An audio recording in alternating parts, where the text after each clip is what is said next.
Jadi kembali lagi dengan kelompok kami. Jadi di kali ini kami akan membahas tentang use case. Apa itu use case? Contoh tujuan pemanfaatan dan tadi contoh penggunaan use case. Nah, izinkan saya memperkenalkan diri dulu. Yang berbicara sekarang saya sendiri Windorsson dan akan ditemani oleh dua rekan saya yaitu Agus Kurniawan dan Kurniawan Kokanda. Jadi materi pertama tentang pengertian akan dilanjutkan oleh Agus Kurniawan. Pengertian use case.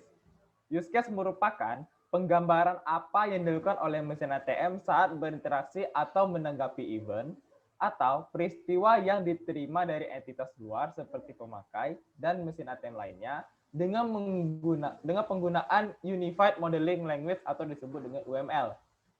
Use case ini juga merupakan salah satu tools di dalam pengembangan object oriented pada software atau mesin ATM yang dikembangkan oleh Ivar Jacobson dan kawan-kawan. Tujuan penggunaan use case yaitu yang pertama memetakan kebutuhan mesin ATM atau dapat memperlihatkan urutan aktivitas proses apa yang ada pada mesin ATM. Yang kedua, dapat menggambarkan proses bisnis dan juga urutan aktivitas yang ada dalam sebuah proses.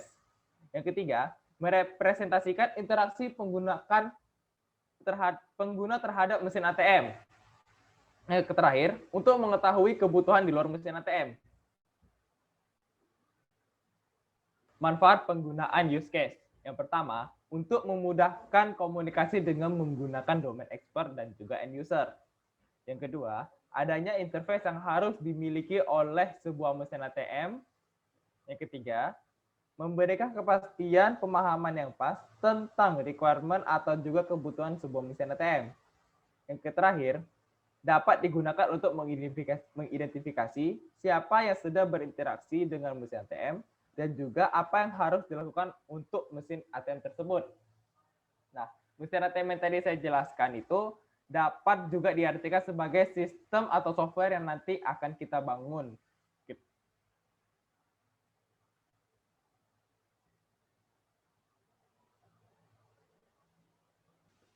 Oke, di sini saya akan menjelaskan pengertian dari elemen. Yang pertama di sini ada use case. Jadi use case itu adalah fungsionalitas yang disediakan sistem sebagai unit-unit yang saling bertukar pesan antar unit atau aktor. Nah, yang kedua adalah aktor. Aktor itu bisa orang, perangkat, proses, atau sistem yang lainnya yang berinteraksi dengan sistem informasi yang akan dibuat. Aktor menggambarkan suatu peran dalam suatu sistem, di mana aktor dapat memberi dan menerima informasi dari sistem. Dan juga di antara aktor tidak boleh ada komunikasi. Nah, yang ketiga ada asosiasi, digunakan sebagai alat komunikasi antar aktor dengan use case. Di sini terdapat dua asosiasi, yaitu asosiasi dan directed asosiasi. Perbedaannya adalah di asosiasi dia hanya menggunakan garis lurus tanpa ada tanda panah. Karena itu adalah penamaan dari Rumbo dan Ivar Jacobson. Nah, yang directed asosiasi adalah garis lurus yang menggunakan tanda panah. Itu adalah penamaan dari Budge. Nah, yang kelima ada generalization. Digunakan apabila ada beberapa aktor atau use case mempunyai beberapa persamaan.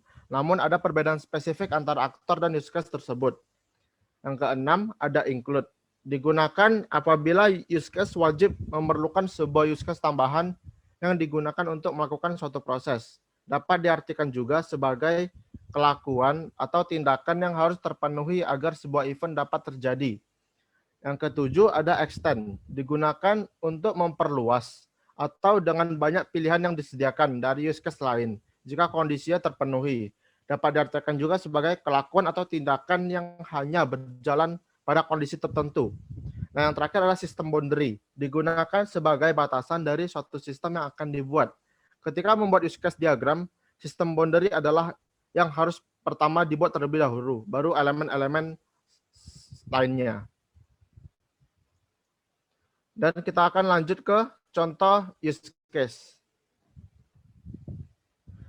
Contoh, di sini kami mengambil mesin absensi. Yang pertama, prosedur check-in, yaitu user wajib memiliki kartu absen RFID. Yang kedua, user akan menempelkan kartu RFID ke tempat absen. Yang ketiga, sistem merekam data kartu user RFID. Dan yang keempat, sistem menyimpan data berupa waktu check-in atau absen dan ID user. Nah, yang prosedur kedua adalah laporan absensi. Yang pertama, admin dapat mengelola data user. Yang kedua, admin dapat mengelola laporan absensi dan mencetak laporan hasil absensi. Oke, mari kita langsung ke proses praktikum di StarUML. Langsung saja kita langsung ke praktikum di StarUML. Nah, di sini kita melihat model Explorer dan kita memilih use case model. Di sini klik main. Nah, kita akan membuat lembarannya di sini. Nah, yang pertama harus kita kerjakan adalah sistem boundary.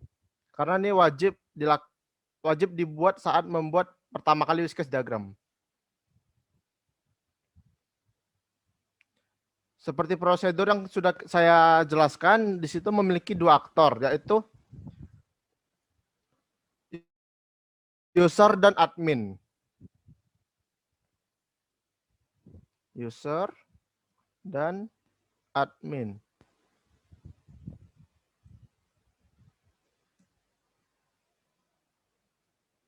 Nah, dari prosedur yang tadi sudah saya jelaskan, terdapat 4 use case. Yang pertama adalah use case melakukan absensi.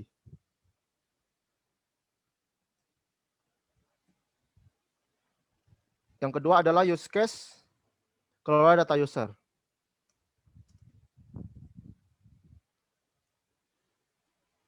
Yang ketiga, kelola laporan absensi.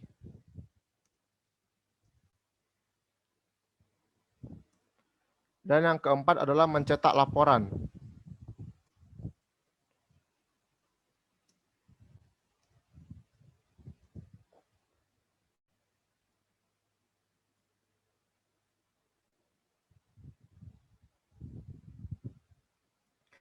Nah, di sini kita memakai directed association yang berasal dari penamaan BOSH. Tarik dari user ke use case. Jika ingin meluruskan garis bisa menggunakan Ctrl L. Nah, di sini pertama kali user harus melakukan absensi. Di sini ada aktor selanjutnya yaitu admin. Admin dapat mengelola data user. Apa saja yang bisa dikelola yaitu dapat menambahkan data user, menghapus data user, mengupdate data user dan mencari data user. Di sini admin dapat mengelola laporan absensi.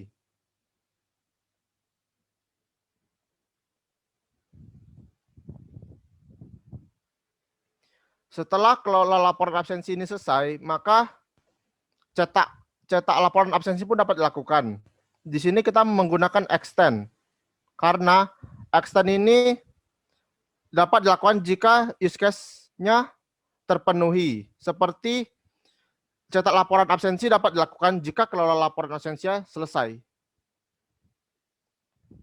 Begitu saja penjelasan dari saya mengenai praktikum use case ini.